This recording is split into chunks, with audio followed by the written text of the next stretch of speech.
What's going on, gentlemen? Brian Bandas here. Welcome back to The Married Man, home of the warrior husband. I'm actually coming to you on a Saturday. Sorry I'm a day late with the video. So I'm reading this book right now. Oh, by the way, circling back to last week, beanie weather. It's the best. All right. So I'm reading this book right now. It's an older book written by Dale Carnegie. It's called How to Stop Worrying and Start Living. Kind of a corny title, but I've actually found it to be pretty helpful.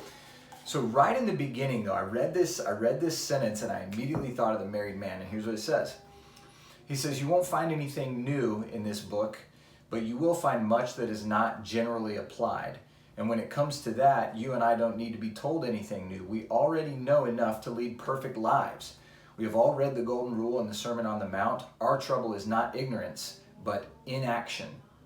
And so that ties in perfectly, because I don't know that through the course of The Married Man, I don't know if you'll hear anything new from me at all. I don't know if any of these ideas are new. Granted, hopefully the level of passion that I bring is unique, but I'm not the first person to say that we need to live with humility. I'm not the first person to say that we need to live sacrificially. Those aren't my ideas at all. Those are centuries old, and pretty evident to people who are living life and reflecting on life. And yet, if we know the right thing to do and we consistently don't do it, then as it says right here, our trouble is not ignorance, it's inaction. I was joking with my wife recently about like what it would look like to do everything that's recommended to us. So I'm going to live as a vegan, but I'm also going to follow the carnivore diet, and I'm going to all the various self-help things. I'm going to get good sleep, and I'm going to drink 2 gallons of water every single day, and I'm going to make sure and take my multivitamin and my fish oil, and I'm going to it's crazy, right? The number of things that we know we're supposed to do, that's a long list. And yet here we are with inaction. Here we are, physically unhealthy or emotionally unhealthy or financially unhealthy. And it's because even when we know the facts of here's what I'm supposed to do, implementing those is a totally different thing, right? I know how to eat healthy. I know that chips are not healthy. I know that beer is not healthy, and yet I still eat chips sometimes. I still drink beer. So I was thinking about this, and 2 things came to mind. Number one, this is exactly why I talk so much about mindset with The Married Man, and this is exactly why I have a focus on the question of what kind of man do you want to be? Because that can drive the action. That can at least contribute to solving the inaction that he's talking about.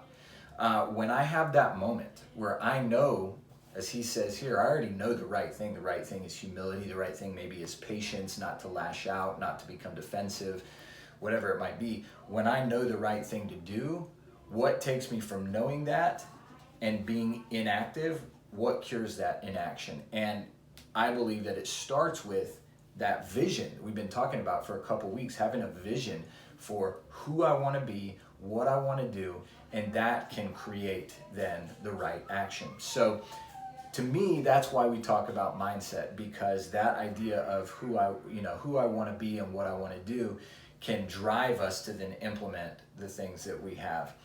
From a more practical standpoint, this is something that came up in a call with one of my team members in business this week. One thing that I think is a really helpful, practical way to start implementing change that is important to you that you might have difficulty implementing is to choose one change and then give yourself bite-sized goals. Maybe I'm going to make this change for 24 hours, or maybe I'm going to make this change for 1 week. And there's a book about it, and I can't remember what it is, but that talks about basically changing one habit at a time, and maybe it takes 3 weeks or a month or 2 months or whatever to change that habit. But to give yourself a fighting chance, you choose one habit and you work on that habit. And then over time, once that habit is changed, then you can move on to implementing new habits. So for me, one of those was reacting defensively. When my wife asks me to fix something or do something or tells me I forgot something, I used to react really defensively to that. And so I had to choose that and target that habit, right? And go, okay, when she tells me something and I notice that defensive thing immediately popping up, I'm going to pause. I'm going to go, okay, why am I defensive? What did she actually say versus what did I hear? She might have said, hey, it is Tuesday. Like, can you please do the trash? I hear, like, you idiot, you never remember to do the trash. You don't remember anything. And what she actually said was, I need you to remember to do the trash on Tuesdays, and that's it. And I start to read my insecurities into that. So my 2 cents, don't get caught in inaction. You know the right thing to do. So focus on who you want to be, what you want to build, and choose maybe 1, maybe 2 things to focus on changing and tweaking at a time. Hope that's helpful. Guys, it is always a privilege to talk to you. I hope you have a great weekend, and I will see you on Monday.